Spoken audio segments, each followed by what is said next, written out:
Hello, what's up, and welcome back to another interview at the ABC Conclave and WOW Summit Conference. This is day one. I'm Adele, the host, and today we have Jason Fernandes from AdLunam. Jason, Hi, how how's you it doing? going? Happy to be here. Fantastic. Thanks for being on the show. We've known each other a long time now. For sure. We are here to educate and learn about all the different projects that are building in the emerging space of blockchain. So, straight over to you and getting straight into it. What's your story and what brings you here today?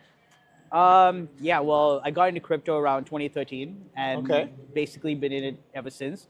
Bought crypto at like $13. Okay, $13. Yeah, and at the time, nobody really knew very much about crypto. It was like back in 2013, so I wrote a whole bunch of articles. I was a columnist at a magazine, so I ended up writing a bunch of columns about Bitcoin.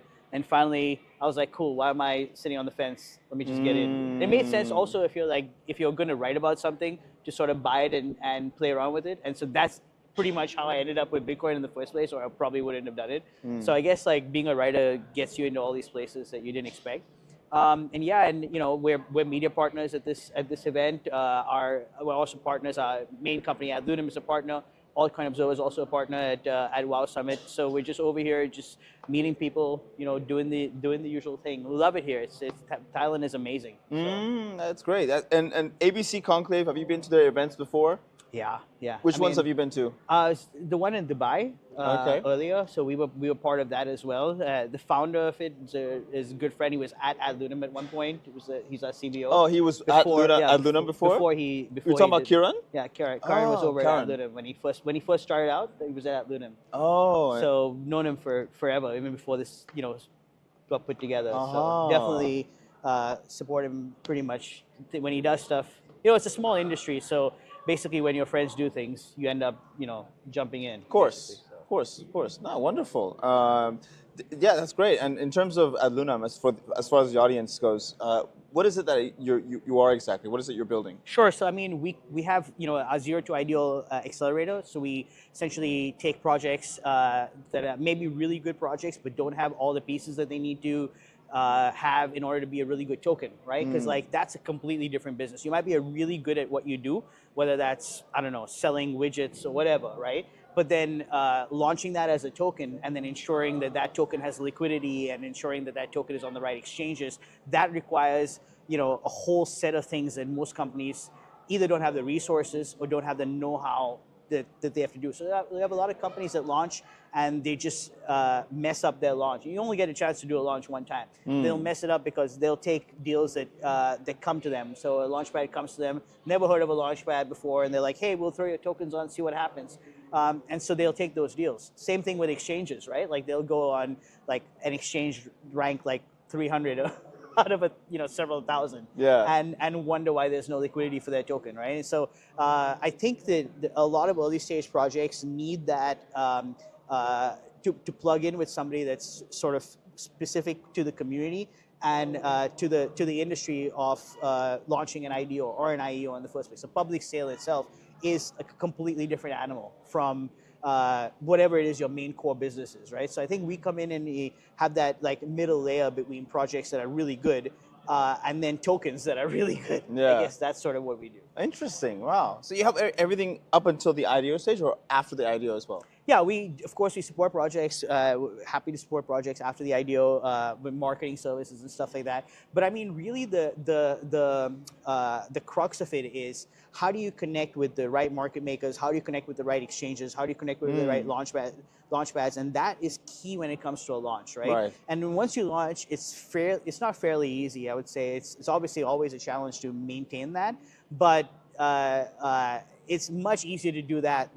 Let's say, for example, you launch and you do a 10x, and let's say you go back to like a 3x because it's a bear market. It's much easier to build that back up to 10x than if you launch and you're like 0.25x, and then now you're trying to get to 1x and then get past that. It's like you're so far behind that you might as well just give up on the token and do swap the token for another token, swap your existing investors, swap them out for a new token, and maybe relaunch or something. Because at that point, moving that token up is going to be a significant challenge. So I think like it really And then, of course, we have our media arm, Altcoin Observer, which is basically just to support projects that we work with, right? Our partners and stuff like that. It's just sort of bring them out there, get them seen, tell their story, same as what you do. So, yeah, storytelling point, really sells. It really sells storytelling because that's the reason why they buy into it. Yeah, and also like thought leadership, right? I mean, that's really important. There's a lot of content out there. There's a lot of news per se, but you get the same news from every different outlet that you go to, right? The question is, where's the analysis? Where's the thought leadership and the people that really understand this industry? What is their opinion of the news? That's probably more interesting than like what the news is itself, right? Right. And just to kick off and finish off, what do you think the future of so let's say IDO is going to be like? I mean, you're already doing it right now. Do you think it's going to the model as it is going to change? Is it evolving? What's your opinion of it? It's definitely evolving. So I think crypto is constantly an evolving space, and the things that are hot in one market will definitely not be the things that are hot in the next market. The one challenge is this sort of explosion of memes and meme coins, and what ends up happening is you have, on one hand, like no utility, right? And then on the other hand, you have other companies that are trying to build utility around their token. And you'll see that there's like a completely different metric that investors, both retail and institutional, use when they're investing in these. So for example, they'll have almost no due diligence, or what we would consider due diligence when investing in a meme, but like extra amount of due diligence when they're investing in a utility-based token. It seems like now, it used to be where the memes got no attention, and if you had a utility token, they would be much more likely to do something. Now it seems like there's no standards for meme tokens at all, and then the standard for standard IDOs are actually higher. So I think that it's an evolving market, and particularly now we're going to have to see, once the bull market gets back, whether that translates, for example, to the IDO space, the altcoin space. We haven't yet seen that, right? We haven't yet seen the Bitcoin blow up, like move over to altcoins, and then from there the next step is like IDOs and even more risky investments. So the question is to see whether it actually evolves to that place, and where will memes be? Will memes sort of replace the space that IDOs are taking in terms of like highly risky investments, or will they supplement it? I mean, one of the questions is that a lot of companies, regardless of whatever their business is, they're creating value.